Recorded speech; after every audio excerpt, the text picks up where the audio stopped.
LifeTech Finance qui continue. Merci d'être avec nous. Les valeurs à surveiller tout de suite, ce sont les market movers avec ce matin Dorian Abadi, formateur en analyse technique. Bonjour. Dorian, on va s'intéresser tout d'abord à Air Liquide.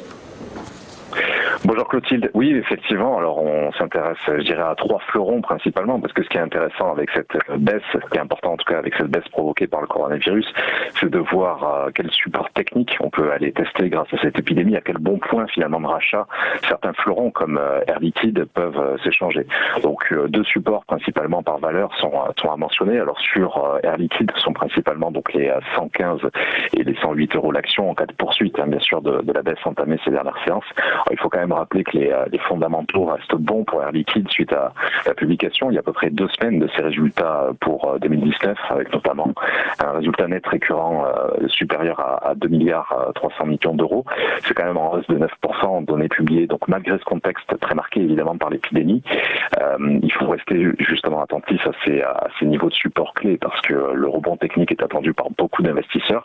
On peut également mentionner le fait qu'un peu moins de 10% du chiffre d'affaires d'Air Liquide est réalisé en Chine. Donc à court terme, on va également surveiller la réintégration du canal haussier qui marquerait la stabilisation du cours, en tout cas une tentative de rebond, et au travers d'un retour au-dessus des 128 euros l'action en cas de rebond dans les prochaines semaines.